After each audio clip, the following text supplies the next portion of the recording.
Oh, we're rolling? Yeah. How do I look? Yeah. Okay, you're good. Okay, cool. You don't have to live with pain or chronic neuro issues any longer. In this podcast, you will learn how to stabilize your brain, body, and biochemistry for the rest of your life. I'm Dr. Teams, and this is the NeuroRESET podcast. Okay. All right, everybody, welcome back to another episode of the NeuroRESET podcast. It's been a few weeks, maybe more than that, but we have an awesome guest with us today. This is Jami. Meet Jami.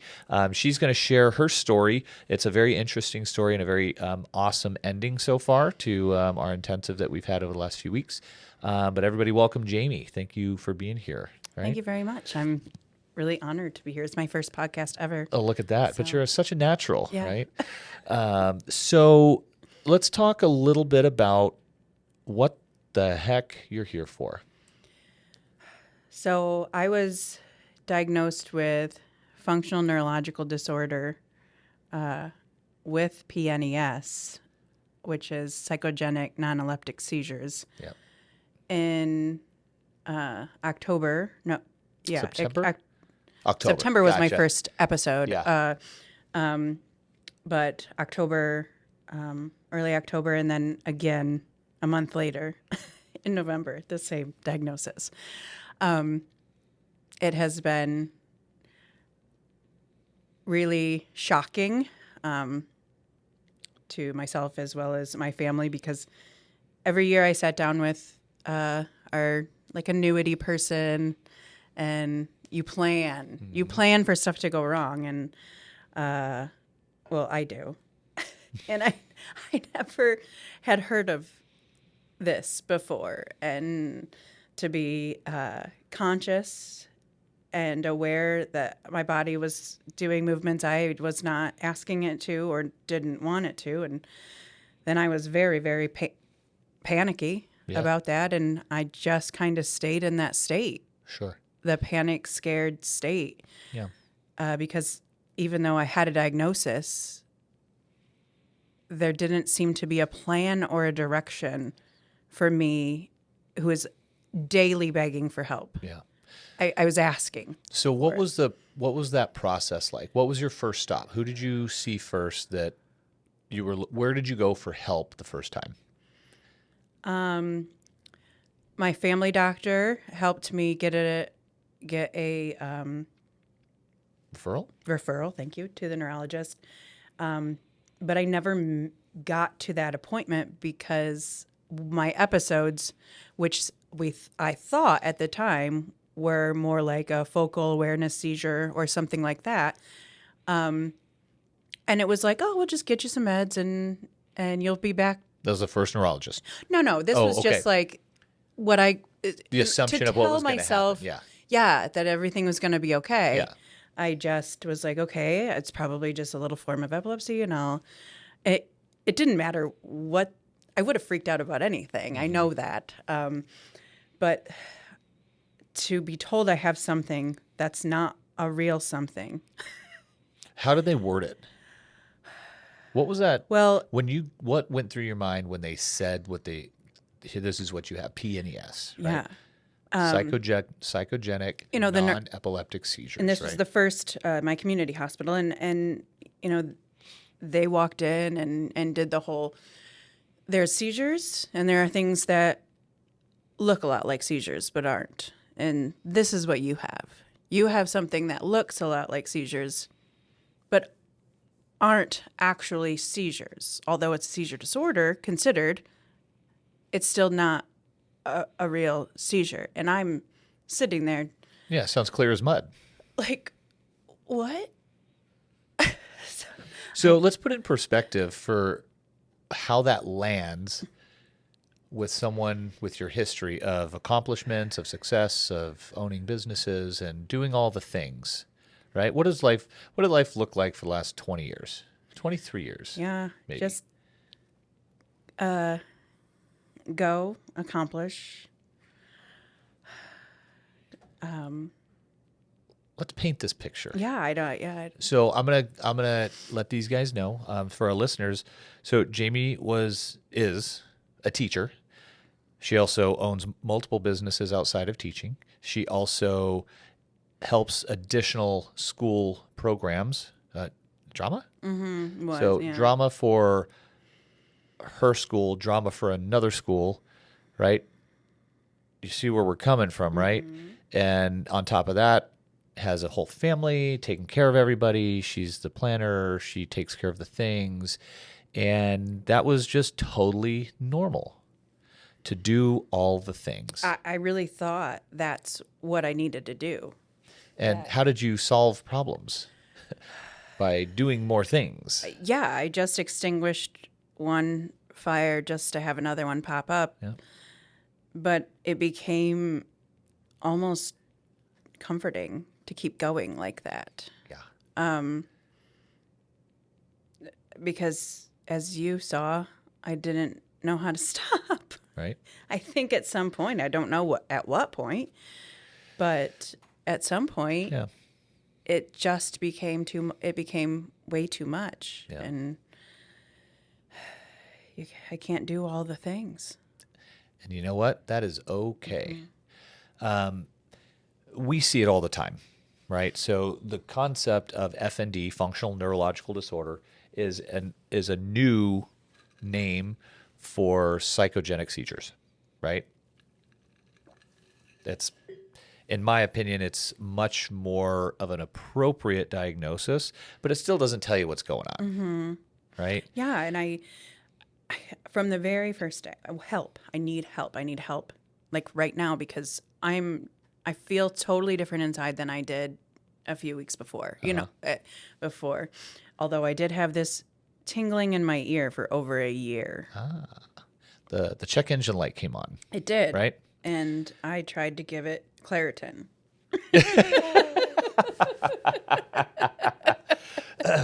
I'm a movie guy, right? A show guy. I've watched a lot of stand-up comedy too. Dave Chappelle back in the day had a thing where I think he just throw Robitussin. Yeah. Just throw some Robitussin on it. And, it helps everything, right? Unfortunately, Claritin didn't do the trick, right? No. So let's talk about, or I'll shed some light on the concept of a nervous system, right? So our nervous system is kind of like the motor of a vehicle. You look down at your steering wheel, you've got like your temperature gauge, you've got your RPMs, you've got your fuel, you've got your speed. And when you start looking at the history, right? Let's say you started off doing teaching. Cool, all gravy. We're cruising the speed limit, the temperature's all good, the RPMs are in a good range, and you're like, I'm getting impatient. Let's have some kids, right? You know what? I'm getting impatient again. Now we're pulling on the freeway, going a little faster. Let's add a business. Let's add another business. Let's take on more stuff, right? Yeah. And you don't realize you're doing it because exactly like you said, it becomes normal for you. You normalize the stress that you're under. And many people who end up with this are usually those like highly empathetic individuals who usually take care of everybody else and not themselves. And so you just keep going and putting out the fires, like you said. You keep building new things, creating new things, your way of, perhaps it's a distraction, who knows from what, and you just keep going, right? So the next thing you know, you're driving 150 miles an hour on the freeway in a 45 in a 45 zone. The temperature in the car is getting into the red zone, so it's starting to smoke and heat, but you're not to your destination yet, right? A lot of times you don't even know what that is, most people. So your RPMs are too high. That's the nervous system just cranking in the red line. And then, boom, the motor overheats and the car shuts down. And then, whammo, we have psychogenic non-epileptic seizures, or just NES, just non-epileptic seizures. Yeah. Kind of, they're one and the same, right? And so I'm curious of anybody listening, if you're in your car, raise your hand if that's you. I bet more than one or two people raise their hands in the sense of, oh yeah, I put a lot on my plate and I don't even realize it. And most people don't even want to admit it when they start to realize it. There's like, no way, I can handle anything. Everybody can handle everything until they can't handle it anymore, right? And that's the toughest part about all this is burnout is real. Burnout is really real. It So affects real. people differently, right? Yes. Some develop depression, some develop anxiety, some develop fatigue, some develop migraines, some develop digestion issues, some develop sleep issues, some develop non-epileptic seizures, some develop anger. What else? What am I missing? Dizziness, vertigo, brain fog, lightheaded, POTS, dysautonomia. Like all of that is an indicator, as one of your check engine lights, letting you know that either your temperature is going too high or your RPMs are too high or you're going way too fast. All of these are warning signs, right? Just like the tingle in your ear, Yeah. right? And so let's chat a little bit about from getting your first diagnosis, what the road looked like. And in all honesty, you presented in the shortest amount of time I've ever seen. Because of how you were wired before, that was your biggest asset to fix a problem. So, like I said, give yourself a little credit. Okay. And you did everything you were supposed to do, and you got here very quickly, and we got you taken care of. But let's tell people what that looks like, because usually this story is not 3 to 4 months. This story is usually 3 to 4 years. Yes. Can you imagine living like that for 3 to 4 years? It had me in a pretty dark place. A place I didn't ever it took me to a place I couldn't get out of. Yeah. I couldn't see any light. I knew what I had. I knew the list of therapies that were recommended, but there was nowhere there where I was that could do all of that right with me and help me. And when I say help me, it really was learning how to understand what it means to be burnout and what it means to recognize the symptoms as a problem, Yeah. instead of take a pill and go, go, go. Right. It was, we talked about it as, hey, this was an opportunity to recognize that, hey, maybe you're going too hard. And it was, who knows if it was a higher power, something said, you need to stop, right? You're just going too hard. I'm sure you've never heard that before in your life either, right? No, nobody tells me to slow down or stop worrying or stop stressing. Never heard that. And so, for you guys and gals listening, it's like you're going to be hearing this. If you start hearing this in your history, like you might want to start paying attention, because it might just take one small thing to break the camel's back, and that's all that's needed to put you in a position not to heal. Yeah. Right? For it to be such a big spill out of that burnout system, Yeah. that it makes it hard to recover. And I honestly, before, I thought the energy and the go, go, go was my superpower. Mm-hmm. I thought my ability to multitask and check all the boxes Every day. Super mom. Gosh, how do you get it done? Right? Yeah, and then to fall apart like that, and to see my husband and my children, and they don't understand what's going on. I don't understand what's going on. They don't have their mom. He doesn't have his wife. It's like they see me, but I'm not me. It's, and even though I was helping myself, I'm seeing an amazing counselor back at home, and I have amazing doctors back at home. It was just that missing piece of putting it all together to show me how to start to understand all of these symptoms, Right. so that I can live a normal life and I can get control back of my life. Yeah. So I'm going to kind of jump around a little bit. So you hit the first doc. They're telling you these things, and you're like, what? Excuse me? What happened? What was next? What was the next step? So I got a second opinion from a larger institution. But where's this, by the way? Cleveland Clinic. Okay. And they were wonderful. They really were wonderful. They had amazing bedside manner. They were able to explain this to me in a way that helped me understand. They explained it in a way that helps like lead me to you guys. But the program with them started for me in February 1st. And then I was like, wait, how do I have a diagnosis at the beginning of November and nobody is going to help me here until February? Well, I got on a waiting list to go earlier. An appointment came up for January. I clicked it, so I bumped my February start date to January, and then I don't know, something overrided in the system, and 2 days later I got a start date that said my start date doesn't start till the middle of March. Oh my gosh. I don't know if people double booked. So I think in that moment I was like, how did I go from having to wait From so something many bad, more? you thought it was good, and then now it just got way worse. Yeah. And then it was one thing after another of being very disappointed and asking if there was any way I could move up. Like, I'm like, okay, you guys told me this is what I needed. And it's so far away.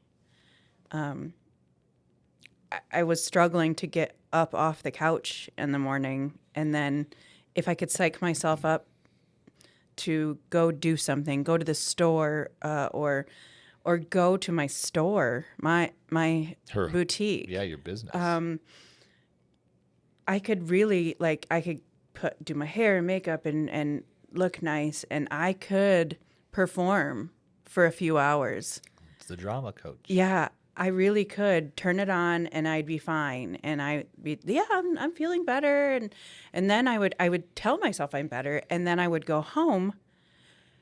And days after that, I would be a mess.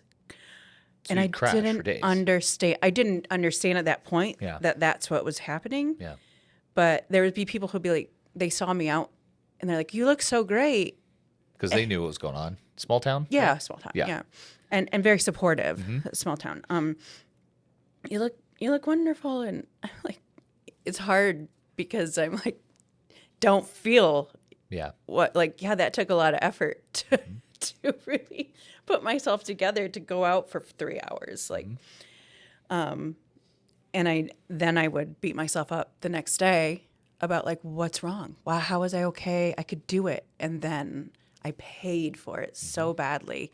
When I got home that night, when I saw my family, whenever I got to my like regular home base, I would just fall apart. And it's almost like they're seeing that happen over and over and over. I'd be like, build myself up, Groundhog Day. knock down, build myself up, be knocked down. And I just started looking.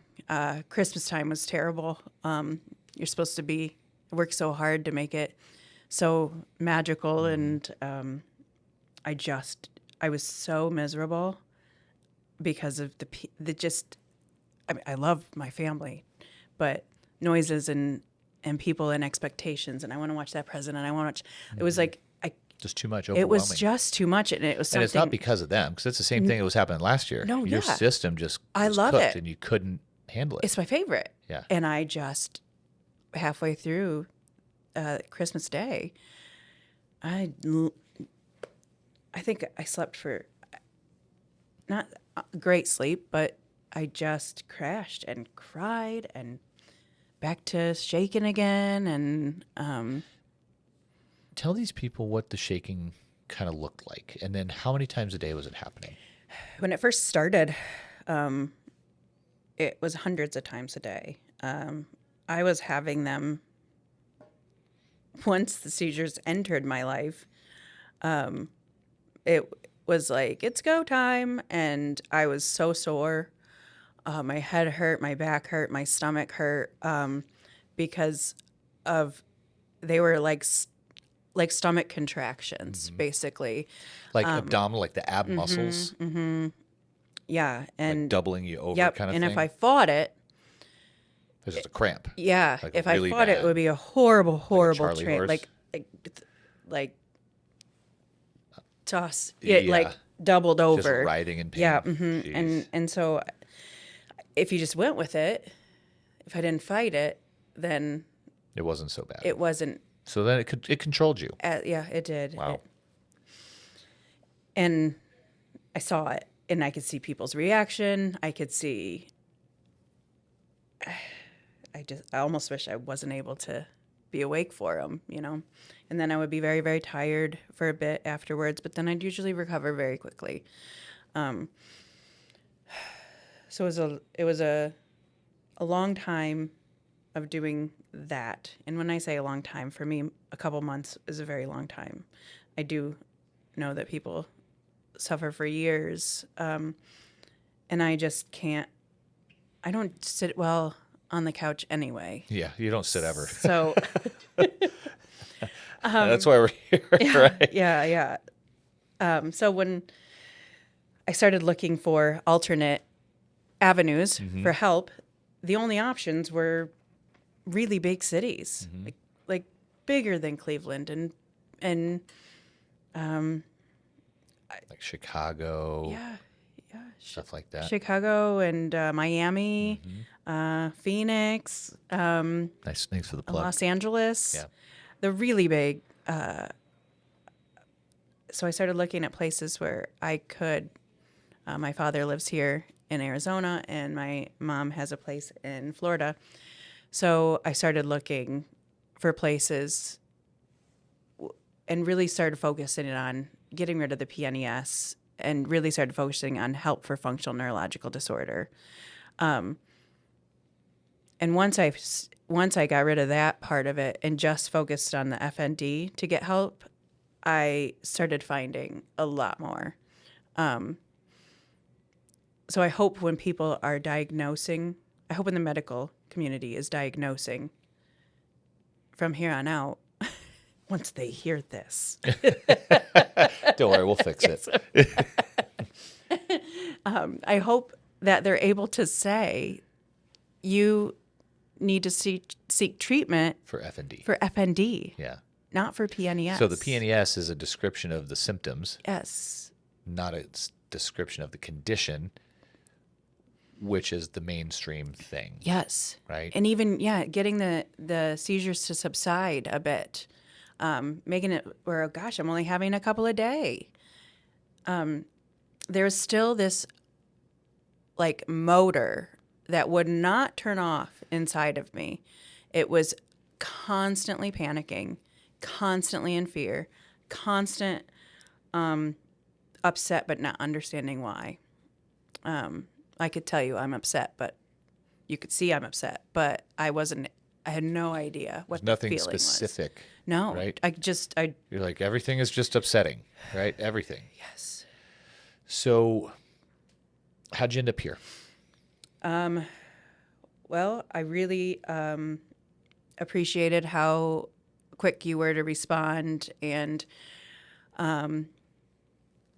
how talking to you on the phone, it was almost like you were explaining to me and using words for my condition that I have never, I'm like, I don't remember exactly, but I was like, yes, that's exactly what you understood that it's so much more than just my movement disorder. There was so much more to it than that. And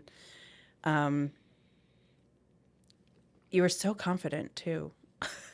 Well, I like to say that's the ego, right? Well, yeah, but you didn't say you're going to need therapy for years and years and years before a breakthrough happens, which is many times the case with FND. Is that what they told you? It's just, I mean, because I started treatment right away as far as counseling goes, and she's amazing. I'm going to continue seeing her, but there was this piece that I needed, something more. And it was with how I felt from the instant I woke up in the morning. Then the second I woke up in the morning, the room would spin. I would look at the ceiling fan and I would be Toast. toast. Yeah. So I would have to just keep my eyes closed when I woke up in the morning, until I was ready to actually like get up. But I wasn't very good at that. Everything set me off. Noises in the house, thoughts. So I don't know where I'm going now, but Let's do one of those. Let's do a big breath in.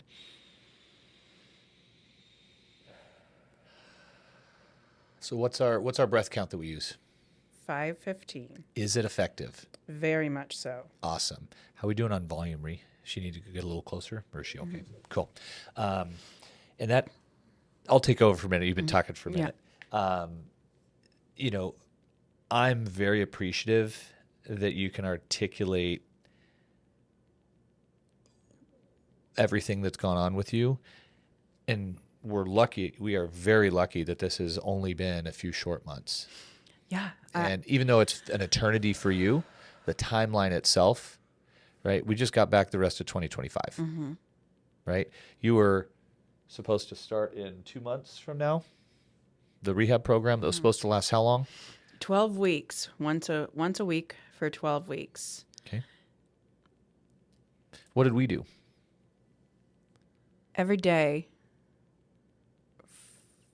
For 3 weeks? for 3 weeks.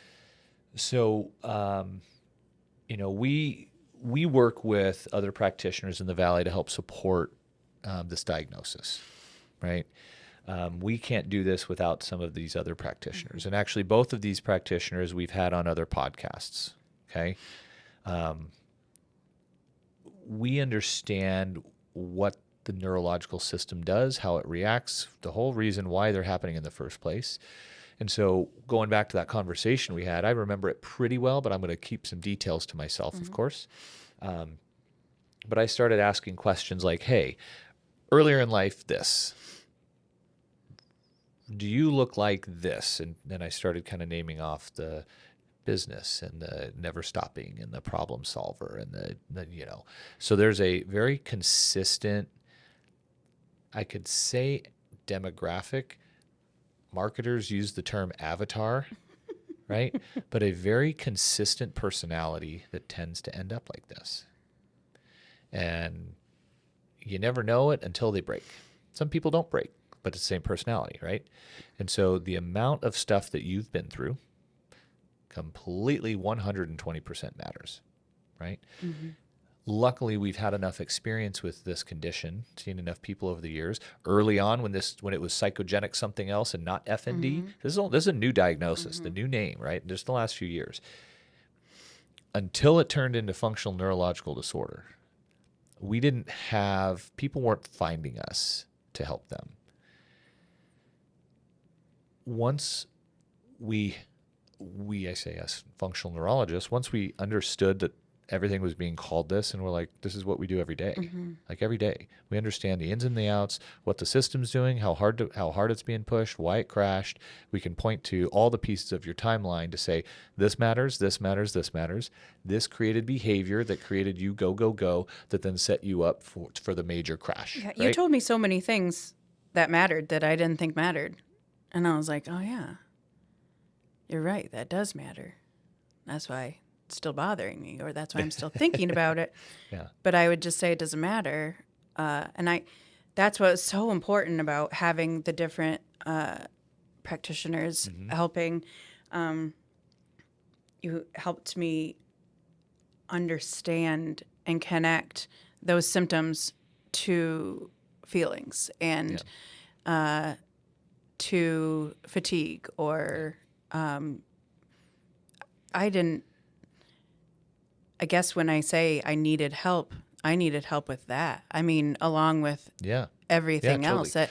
So if we look at it, usually these things, like, you know, you have somebody who has, let's say, a mental breakdown. Usually there's a lot of mental stuff going on in their life in the sense that it's on the forefront, right? They heavily use that system and they rely on that system, and then that system breaks. Then they lose control of it. You guys tend to be the go-go-goers, the physically active ones, that you use your mind, but your body is the carrier. So you push your body to the max while the mind is just kind of doing its thing. Then the body becomes the symptomatic piece, and then the mind follows. So when you look at the symptoms, anybody who usually ends up with the physical stuff like that, and it's not always, but very commonly in this time where you're working, you're going, and you just listen to the history and you're like, well, yeah, it's no wonder your body broke down, because it's like it literally had nothing left, right? But your mind is still capable of fixing things, right? But then that fixer, when it loses its juice, becomes the worrier and the anxiety one, right? And then it loses its ability to control the gas and the brake pedal, and it just falls on the gas. The opposite is the full brake, which is all depression, which usually it starts with gas until you completely run out of gas, and then the car stops. That's when depression hits. Clinically, that's usually what I see. I'm not reporting what the science says. I'm just reporting what I see with all the patients that we work with this. And so what we've been able to do with Jami here is we were able to plan ahead, and we were able to schedule with these other practitioners. I had some help with that. Thank you very much, by the way. You're welcome. And so we were able to work together and schedule accordingly. She flies out. We start eval on Monday. We start treatment Monday. I think you started seeing the other practitioners that Friday, so more psychology-based rehabilitation. But the big disconnect, I think, or the missing piece that you might be describing is, let's say you were at 30% function when you came in.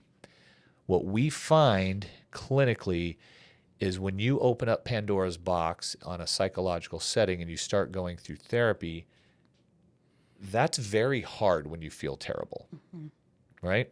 And so what we find is our role in this whole FND thing is to get the body and brain and nervous system strong enough to where you report you're at like a 75 to 85% function.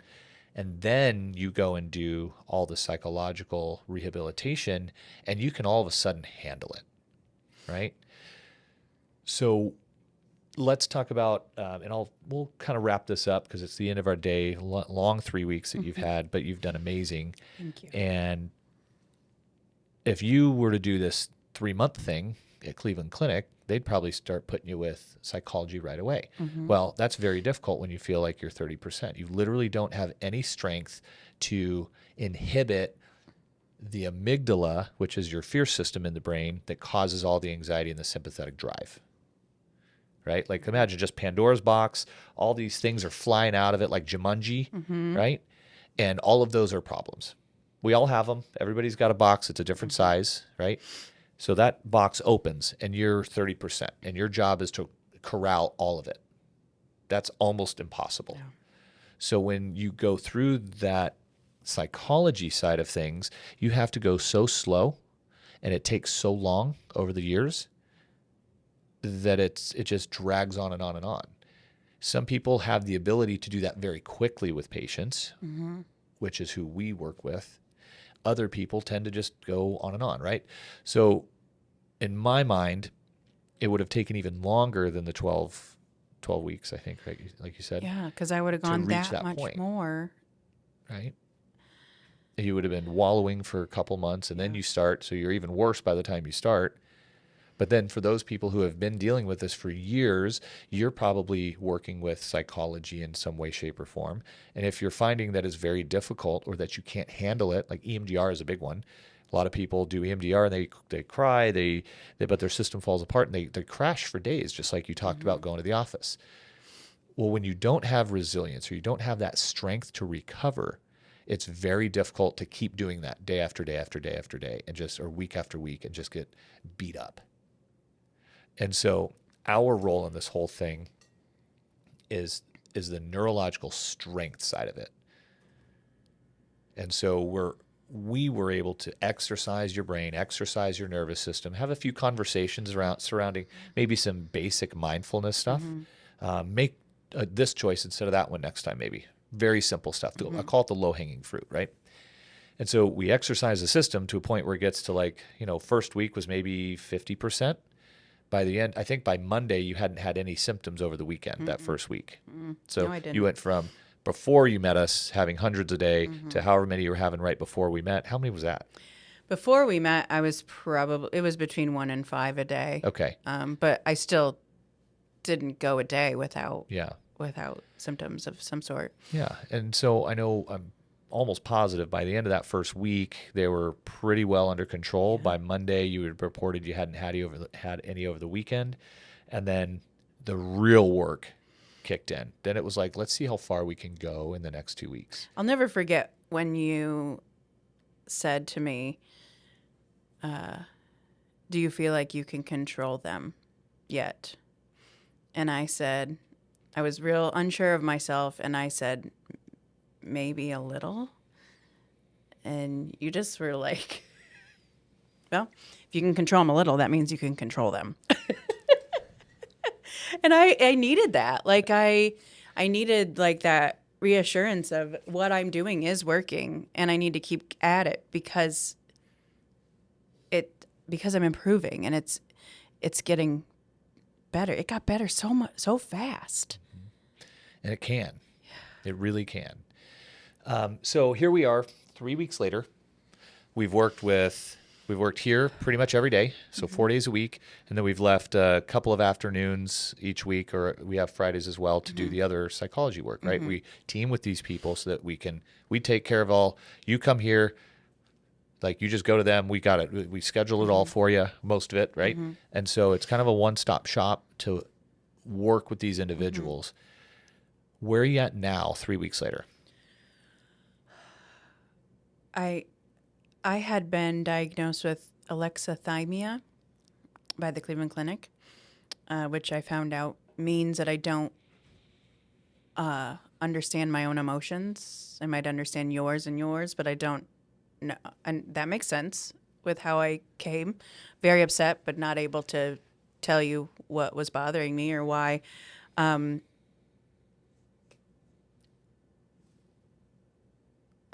I got stuck. Cleveland Clinic, alexithymia? Yes. After being here and talking to all of you and having time with Skip and Beth, I realized, Cleveland Clinic. Okay. Sorry, I'm getting tired. That's okay. We'll do one big breath. How about that? Okay.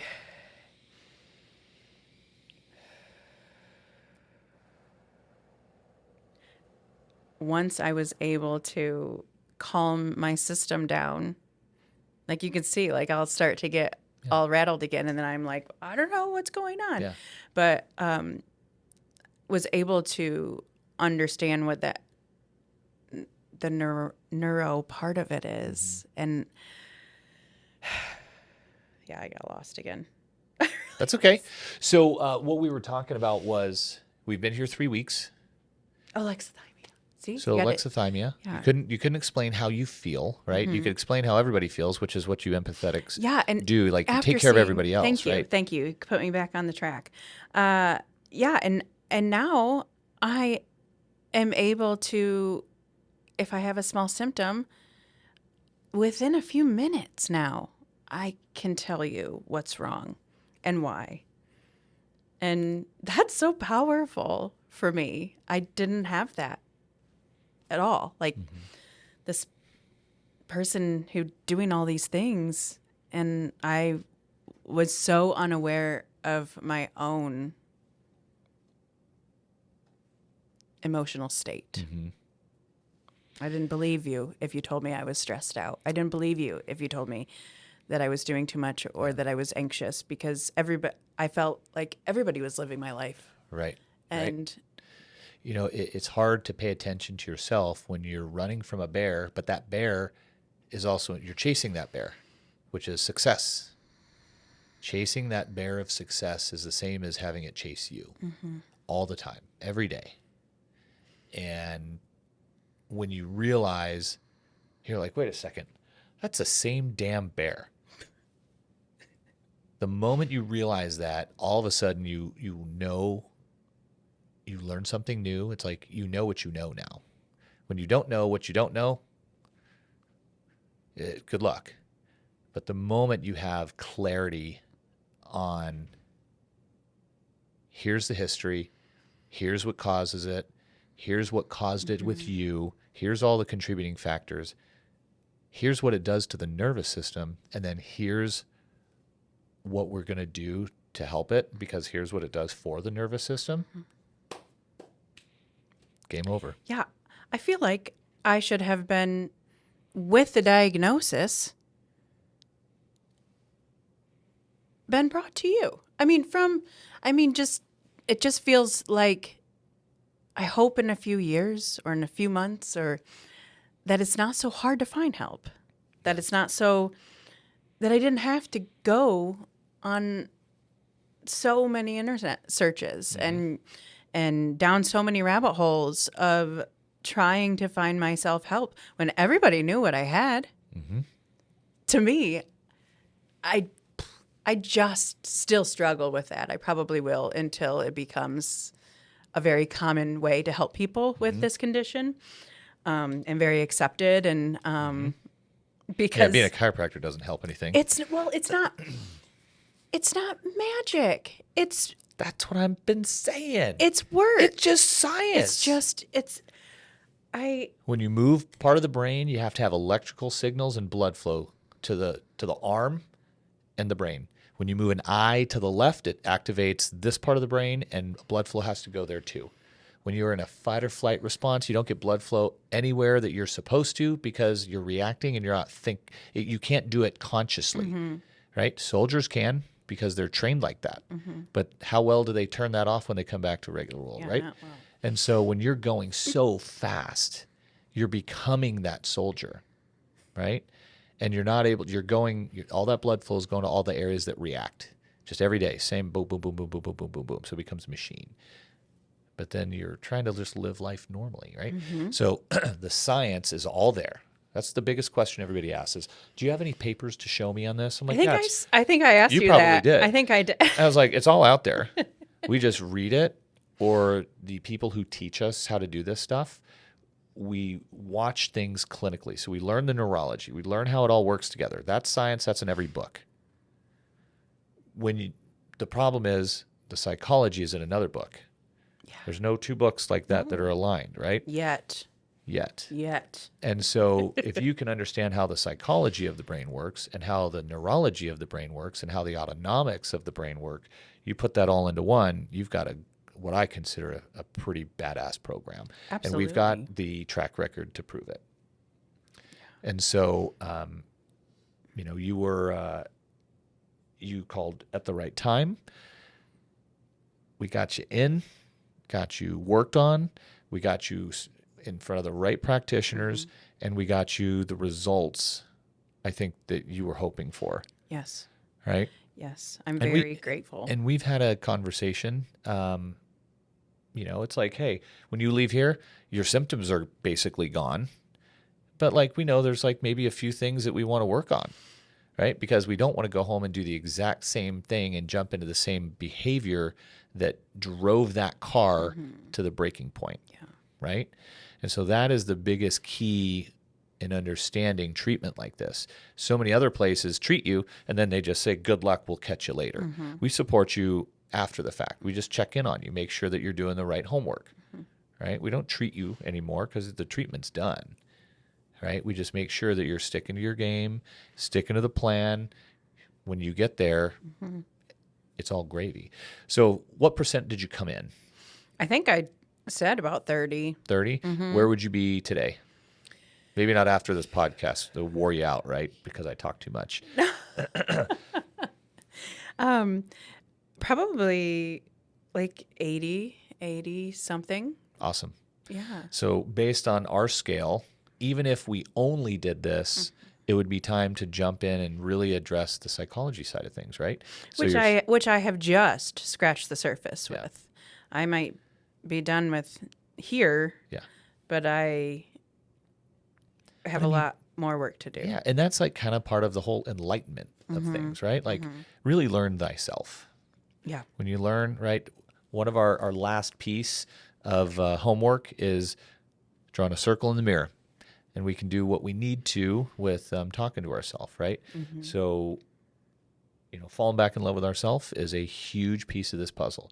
And we all watch you do that every day. Every day since you've been here, you've done it better and better every day.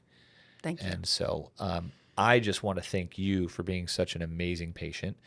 You've literally never complained once, which is amazing. It's not, usually we get a little more than one, but you've been amazing. You've done everything that we've asked. And I think you've succeeded because you have such a great work ethic, and you set such a great example for what you need to do when shit hits the fan, right? You take action, but you do it in a very constructive way, and you show other people how they can help themselves too. So if anything, you're just going to inspire a whole lot of people out there to get the help, and their journey is going to start to look like yours, so they will actually start to recover instead of being stuck with FND. Yeah, that's my hope. And that's one of the reasons I really wanted to come on here is because I hope that maybe I can resonate with somebody else that was diagnosed with the same thing that I have, and I'm going to say just keep advocating for yourself, and only you know what you need. Yeah. So, and I guess once you know it, don't let anything stop you. Yeah. Awesome. Do you have anything any last pieces that you want to share about this office, these people that work here? Everybody is so wonderful. So wonderful. I saw you every single day, along with Ree and Jess and Rachel and Amanda and Kathy. Mm-hmm. Did I do it? Oh, yeah. Did I get it? Yep. You made some new friends along the way who also had FND stuff, right? Yes. I introduced you to because you're having such a great outcome. He's having a great outcome as well. Yeah. And, watching you guys interact is a lot of fun. Yeah, it was really, really cool. I think somebody last week was like, she looked at me and she goes, "What are you in for?" And I was so... like it's jail. I was so happy somebody finally, because I was waiting. I wanted, and like, "What are you in for? What are you in for?" Because I think it's so neat that everybody's doing the same types of neuro exercises, but mine is totally different than somebody else's. It's totally different than somebody else's. Right. I'm just really, really impressed at your skill to not make any of us feel like a number. Yeah. I have been a human being, very emotional human being for the last few weeks, and never once did I feel pushed, rushed, pushed aside. What you usually get when you go to a specialist. Well, so thank you very much. I'll speak for the team saying that we loved having you here. Thank you. I'd say you're welcome back anytime, but just come to visit and say hi, not for anything else, please. Yeah, Shift Wave and... Yeah, baby. Shift Wave's the bomb. So, well, what we're going to do is let her get to her flight, and I'm going to thank you one last time. It really has been awesome working with you and just watching everything unfold and just watching you turn into the person that you used to be, and also the person even bigger, better that you can become. Yes. Excited to continue working at home. Yeah. And well, anyway, thanks again. This was an awesome podcast. You're a natural. And that's it for this episode of the NeuroRESET podcast. If you have any questions, reach out to desertbrainandspine.com. And we can get you set up with an intensive or on the road to recovery, or at least get you contacted with the right people. So we'll see you next time, gang.